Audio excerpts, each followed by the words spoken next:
Hello students. तो हम लोग रेस्ट एंड मोशन जान गए थे कि रेस्ट और मोशन किसे कहते हैं।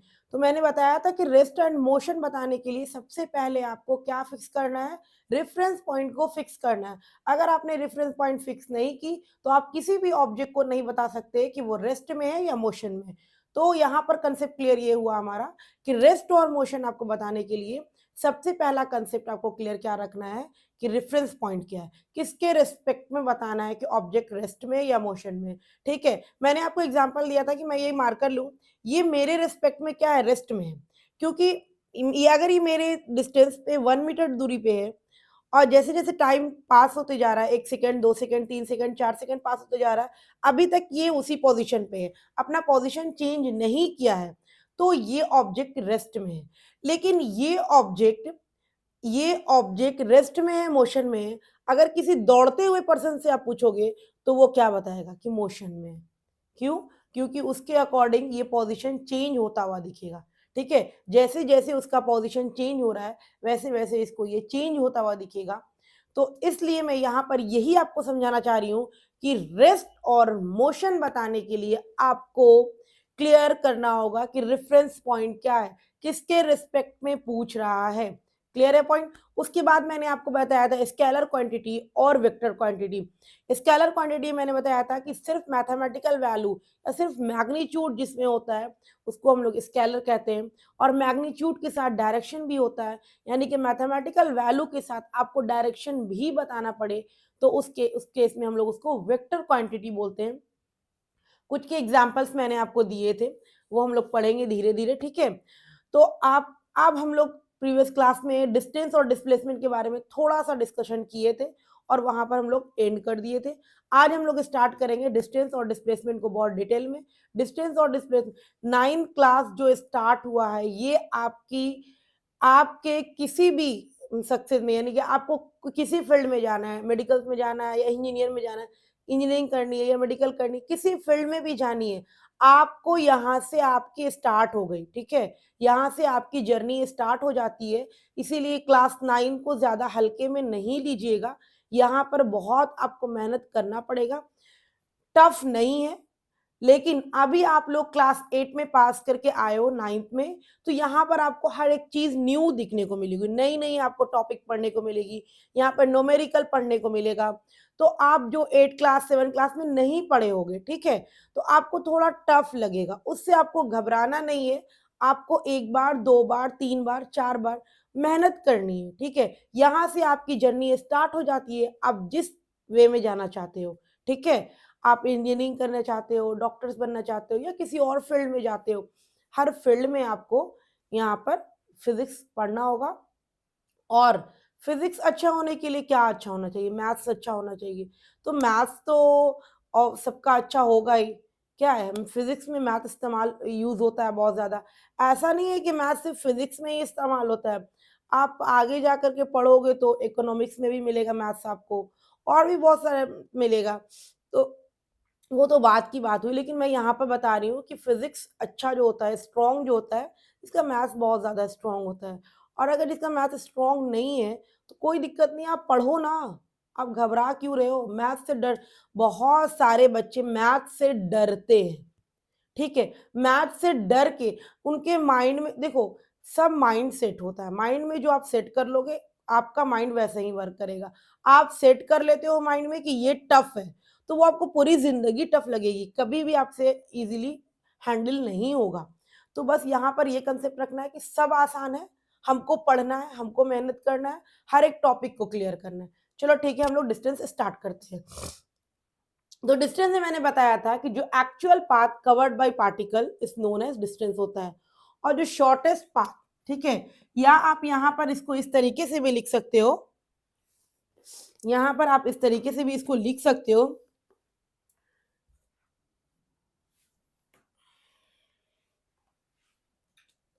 Shortest path between initial and final position, initial and final position. ठीक है, इनिशियल और फाइनल पोजीशन पे पहुंचने का, जैसे मान लेते हैं, हम एक एग्जांपल देते हैं।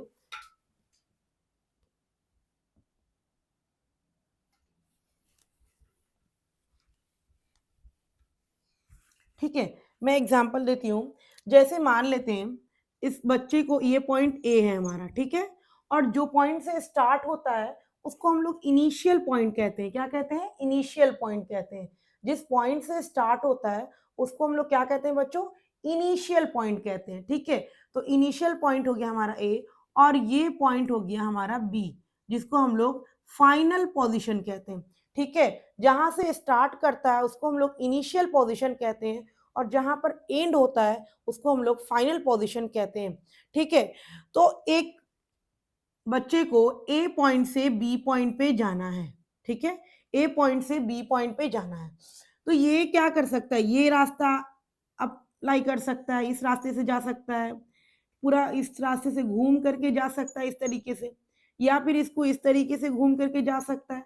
मतलब बहुत सारा रास्ता है इसके लिए। तो जो उसके लिए जो एक्चुअल पोजीशन है, उसका एक्चुअल लेंथ है, या एक्चुअल पाथ कवर्ड है पार्टिकल, जो उसका एक्चुअल पाथ है उसको अगर कवर्ड करता है तो उसको हम लोग डिस्टेंस कहते हैं। लेकिन shortest path between initial position A और बी, ए को बी पर, बी के पास जाना है, ए पॉइंट को बी पर, यानी कोई बच्चा यहाँ ए पॉइंट से चलना स्टार्ट हुआ और इसको बी पॉइंट पे जाना है, तो ये क्या किया? इसने घूमने की जाने के बावजूद बजाय ये शॉर्टकट रास्ता खोज लिया। ठीक है, तो इसको हम लोग कहते हैं डिस्प्लेसमेंट। ठीक है, shortest path between initial and final position, ठीक है, बाय पार्टिकल्स, तो इसको हम लोग कहते हैं डिस्प्लेसमेंट। और एक बात और, जैसे मैं एक एग्जांपल लेती हूं।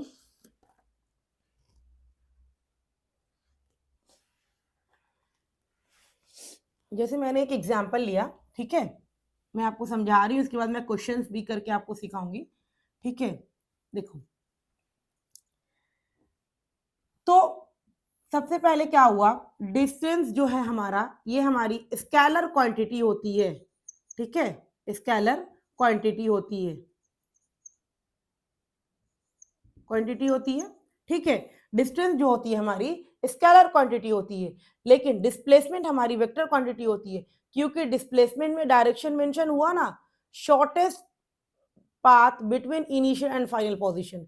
ठीक है, इनिशियल और फाइनल पोजीशन पे, यानी कि इनिशियल से फाइनल पोजीशन पे जाने के लिए जो शॉर्टेस्ट रास्ता है उसको हम लोग डिस्प्लेसमेंट कहते हैं। ठीक है, तो शॉर्टेस्ट रास्ता है, यानी कि इनिशियल और फाइनल पोजीशन शॉर्टेस्ट रास्ता, यानी कि उसका सॉरी डायरेक्शन को मेंशन किया गया है, तो जहां पर डायरेक्शन को मेंशन किया जाता है उसको हम लोग कहते हैं वेक्टर क्वांटिटी।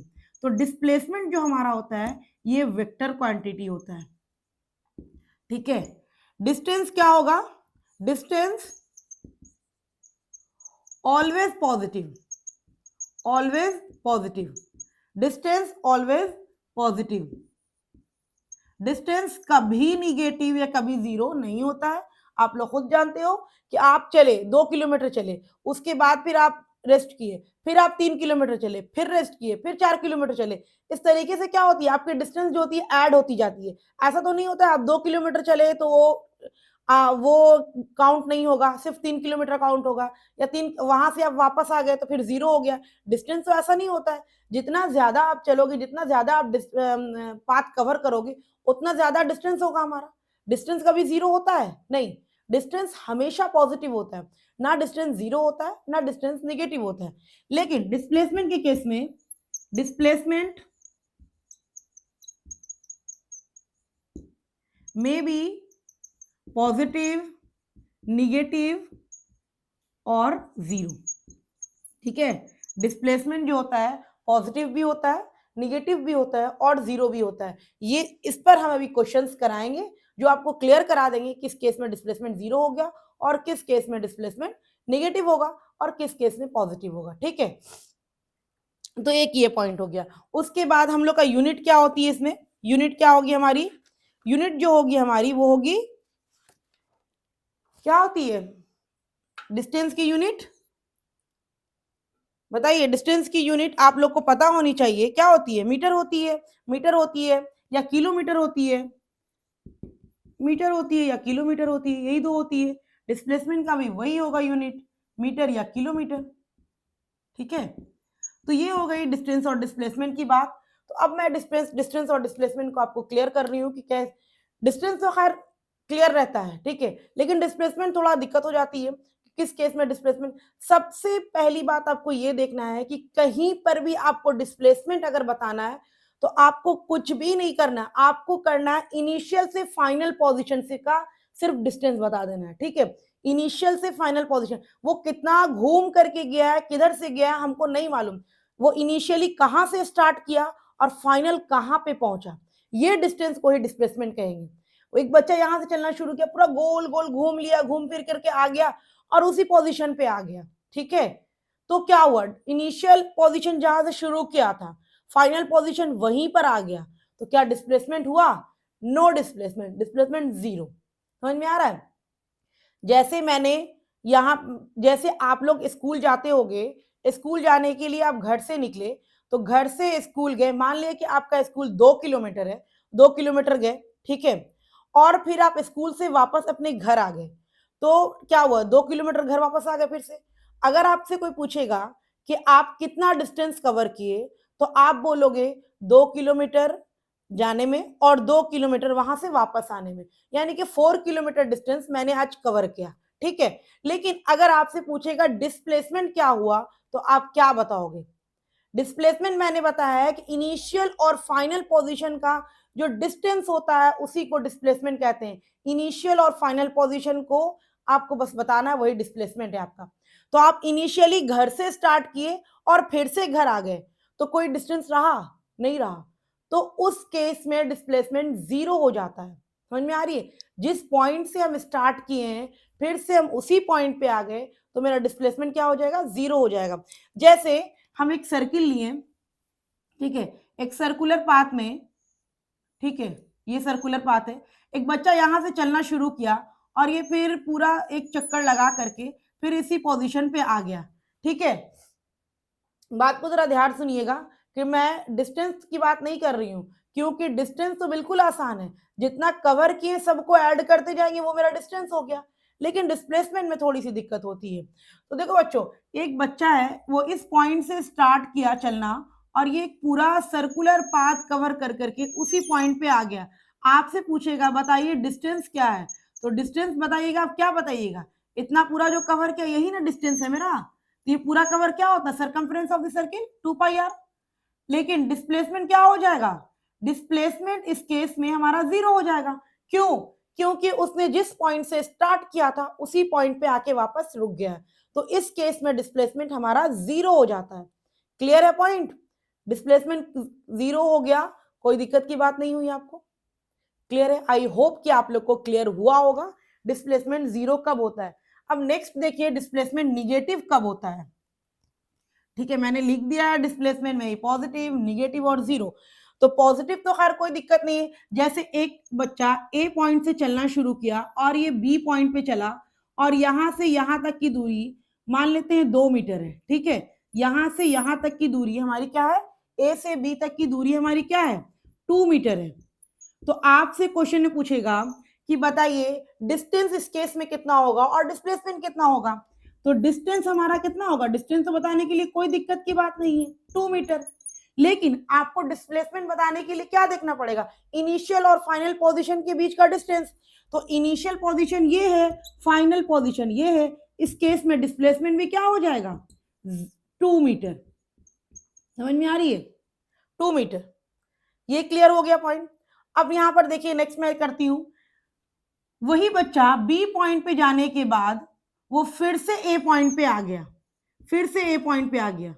तो जिस पॉइंट से वो स्टार्ट किया था, तो इस केस में डिस्टेंस क्या हो जाएगा? डिस्टेंस जो हमारा हो जाएगा वो हो जाएगा 2 मीटर तो चला ए से बी आने के लिए, और फिर बी से ए आने के लिए ये फिर 2 मीटर चला, तो 4 मीटर हो गया डिस्टेंस। ठीक है, डिस्टेंस में आई होप कि आप लोग को कोई दिक्कत नहीं होगी। अब यहां पर हम लोग को पूछ रहा है क्वेश्चन में, बताइए डिस्प्लेसमेंट क्या होगा? क्या होगा डिस्प्लेसमेंट? तो ए से बी तक गया, ठीक है, 2 मीटर डिस्प्लेसमेंट था।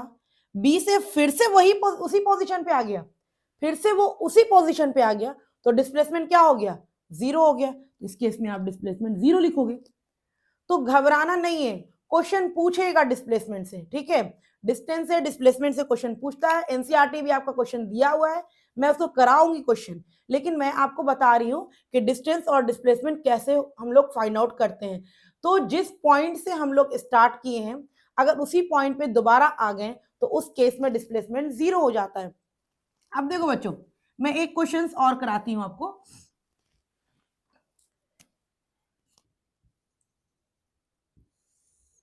ठीक है, ये पॉइंट ए है हमारा और ये पॉइंट हमारा बी है और ये पॉइंट हमारा सी है। ठीक है, ए पॉइंट ए है और ये बी है और ये सी है, और ये हमारा पॉजिटिव साइड में 2 मीटर के डिस्टेंस पे चला है और ये हमारा निगेटिव एक्सिस है। ठीक है, यानी कि एक्स एक्सिस, इसको मैं आपको इसके बाद क्लियर करूंगी, जब मैं एक्स एक्सिस वाई एक्सिस से क्लियर करूंगी वहां पर आपको मैं क्लियर कर दूंगी, कहा है कि अभी आपको थोड़ा सा दिक्कत हो जाएगी। तो हम लोग नेक्स्ट देखेंगे क्या होता है। जैसे मैं एक क्वेश्चन देखती हूँ, a cyclist move in a circular path, मैं क्वेश्चन करा देती हूँ आप लोग को ताकि आप लोग को समझ में आए क्वेश्चन कैसे पूछता है इस चैप्टर से। ठीक है, तो एनसीईआरटी क्वेश्चन ही हम लोग अभी करेंगे, उसके बाद धीरे धीरे, क्योंकि अभी अभी आप लोग न्यूमेरिकल सीख रहे हो, अभी अभी आप लोग न्यूमेरिकल सीख रहे हो, इसीलिए हम लोग क्वेश्चन अभी आपके बुक का ही करेंगे, एनसीईआरटी का ही करेंगे। उसके बाद जब हम लोग से एनसीईआरटी बनने लगेगा, आप लोगों से एनसीईआरटी बनने लगेगा, उसके बाद हम लोग थोड़ा हायर लेवल जाएंगे। क्लियर है पॉइंट? अभी आप लोग ज्यादा टेंशन लेने की जरूरत नहीं है, बस आपको धीरे धीरे धीरे धीरे मेहनत करते रहना है।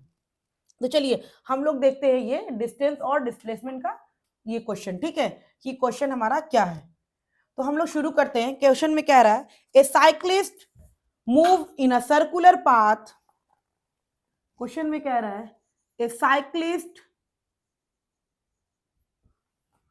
Move in a circular path, moves in a circular path। अच्छा, सर्कुलर पाथ से पहले स्ट्रेट लाइन का एक क्वेश्चन करा दे, उसके बाद सर्कुलर का कराएंगे। ठीक है, ज्यादा अच्छे से समझ में आएगा। पहले मैं स्ट्रेट लाइन का एक क्वेश्चन करा देती हूँ, एक दो क्वेश्चन। हाँ देखो, एक बच्चा है, एक केस में हम लोग देखते हैं। ठीक है, एक पॉइंट हमारा ए है, ये बी है और ये पॉइंट हमारा सी है। ठीक है, ए है, बी है और सी है। तो ए और बी का जो दूरी है वो मान लेते हैं कि 10 मीटर की दूरी है। ठीक है, और बी और सी, बी से सी की दूरी 5 मीटर है। ठीक है, इस केस में आपसे पूछेगा कि बताइए डिस्टेंस क्या है। एक बच्चा जो है ए से शुरू किया, ए इनिशियल पोजीशन, और सी पर पहुंचा, सी फाइनल पोजीशन। तो आपसे क्वेश्चन ये पूछ रहा है what is the distance and what is the displacement. तो आप क्या आंसर दोगे? देखो, डिस्टेंस के लिए तो आप सिंपली बोलोगे कि ऐड करना है, और तो कुछ करना नहीं है।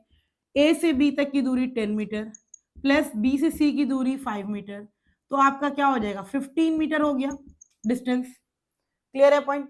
अब डिस्प्लेसमेंट क्या बोलोगे आप? डिस्प्लेसमेंट के बारे में आप जान रहे हो, इनिशियल और फाइनल पोजीशन के बीच का जो डिस्टेंस होता है, इनिशियल और फाइनल पोजीशन के बीच का, तो उसको हम लोग डिस्प्लेसमेंट कहते हैं। तो ये इनिशियल है, ये फाइनल है। इनिशियल और फाइनल पोजीशन के बीच का डिस्प्लेसमेंट डिस्टेंस क्या है? 10 प्लस 5 यानी कि 15 मीटर। तो एक चीज याद रखिएगा, स्ट्रेट लाइन में, स्ट्रेट लाइन के केस में डिस्टेंस और डिस्प्लेसमेंट हमेशा बराबर होता है। ठीक है, when object move in straight line, in this case distance and displacement is always equal. Distance is equal when the path is straight line, मैं यहां पर लिख देती हूं। ठीक है, when the path is straight line, path is straight line, in this case distance is always equal to displacement. Distance is always equal to displacement. Clear है point? तो यहां पर आप क्लियर रखिएगा, अगर स्ट्रेट लाइन है, स्ट्रेट लाइन पाथ है, तो उस केस में डिस्टेंस और डिस्प्लेसमेंट हमेशा इक्वल होता है। क्लियर है पॉइंट? तो ये हो गया हमारा पहला केस। ठीक है, हम नेक्स्ट केस लेते हैं। केस नंबर 2 हम लेते हैं। ठीक है। केस नंबर 2 हम जब लेंगे तो हम क्या लिए, ए पॉइंट से बी पॉइंट पे गया, इनिशियली ए है हमारा, ए से बी पॉइंट पे गया, बी से सी पर गया और सी से फिर से वो बी पर आकर के रुक गया। ए से बी का दूरी वही 10 मीटर ही मान लेते हैं और ये हमारा 5 मीटर है, तो ये हमारा 5 मीटर है तो ये भी हमारा 5 मीटर हो जाएगा। ठीक है। अब आपसे पूछ रहा है इस केस में बताइए डिस्टेंस क्या होगा और डिस्प्लेसमेंट क्या होगा। ठीक है, डिस्टेंस क्या होगा और डिस्प्लेसमेंट क्या होगा, इस केस में आपको बताना है what is the distance and what is the displacement. तो देखो बच्चों, डिस्टेंस क्या होता है, डिस्टेंस का तो टेंशन नहीं है, जितना पास चला है सबको ऐड कर देना है। तो जितना पास चला है, ए से बी तक चला है 10 मीटर, 10 मीटर हो गया, बी से सी चला है 5 मीटर, 5 मीटर हो गया, फिर सी से बी आया है 5 मीटर हो गया, तो टोटल कितना हो गया 20 मीटर। ठीक है, 20 मीटर इसका डिस्टेंस है। लेकिन डिस्प्लेसमेंट क्या होगा, तो डिस्प्लेसमेंट का हम लोग पढ़े हैं इनिशियल और फाइनल पोजीशन के बीच के डिस्टेंस को ही हम लोग डिस्प्लेसमेंट बोलते हैं। तो इनिशियली कहां से स्टार्ट किया, इस पॉइंट से, फाइनल किस पॉइंट पे पहुंचा, इस पॉइंट पे। समझ में आ रही बात, इनिशियल और फाइनल के बीच का जो डिस्टेंस होता है वही हमारा डिस्प्लेसमेंट कहलाता है। सबसे पहले आपको इनिशियल पॉइंट देखना है और फाइनल पॉइंट देखना है और उस दोनों के बीच का डिस्टेंस देखना है, तो वही हमारा डिस्प्लेसमेंट हो जाएगा। तो देखो बच्चों, इनिशियली यहां से ए पॉइंट से चला है और फाइनली इस पॉइंट पर आकर के वो रुक गया है, तो फाइनल पॉइंट ये है। तो इनिशियल और फाइनल के बीच का डिस्टेंस क्या दिख रहा है आप लोग को, क्या दिख रहा है 10 मीटर, यही हो गया हमारा डिस्प्लेसमेंट। कितना आसान था, क्लियर था ना, बहुत आसान टॉपिक है, बस आपको समझने की कोशिश है। डिस्टेंस तो बहुत इजी है, डिस्टेंस नहीं होता है कुछ, सबको ऐड करते जाएंगे डिस्टेंस निकल जाएगा। डिस्प्लेसमेंट में दिक्कत होता है क्योंकि डिस्प्लेसमेंट पॉजिटिव भी होता है, डिस्प्लेसमेंट निगेटिव भी होता है और डिस्प्लेसमेंट हमारा जीरो भी होता है।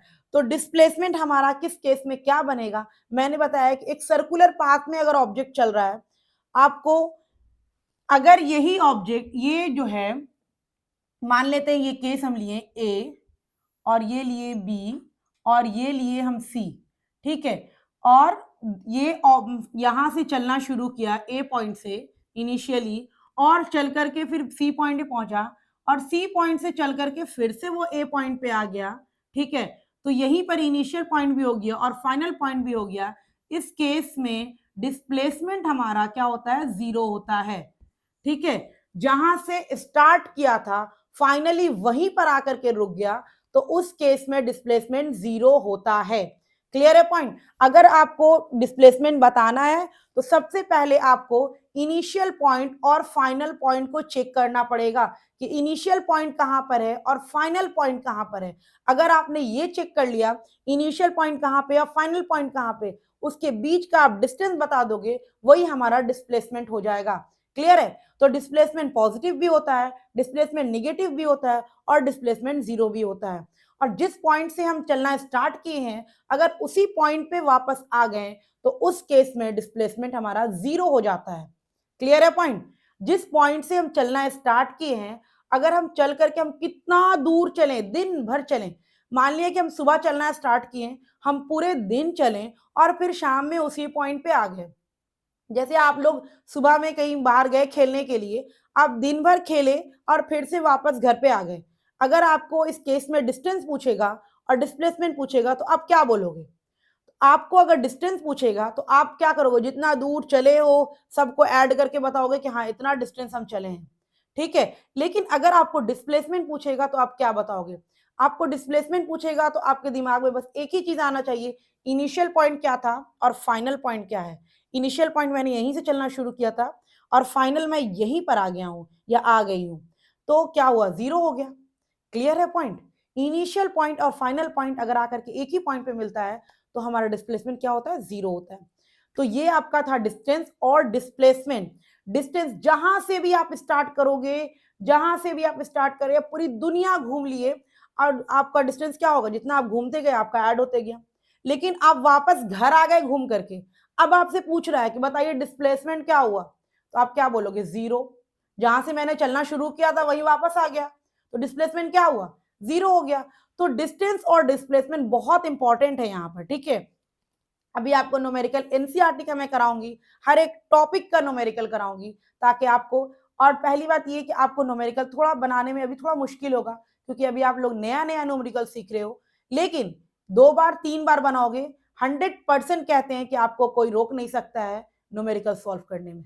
क्लियर है पॉइंट? तो डिस्टेंस कब जीरो हो, सॉरी डिस्टेंस तो कभी जीरो नहीं होगा, डिस्टेंस कभी जीरो नहीं होता है। डिस्प्लेसमेंट कब जीरो होगा, कब पॉजिटिव होगा और कब निगेटिव होगा, ये मैं और क्वेश्चन कराऊंगी नेक्स्ट क्लास में, तो उसको डिस्कस कर दूंगी किस केस में डिस्प्लेसमेंट हमारा जीरो होता है और किस केस में निगेटिव होता है और किस केस में पॉजिटिव होता है। जब तक आप लोग यहाँ पर डिस्टेंस और डिस्प्लेसमेंट को बहुत अच्छे से क्लियर रखिएगा,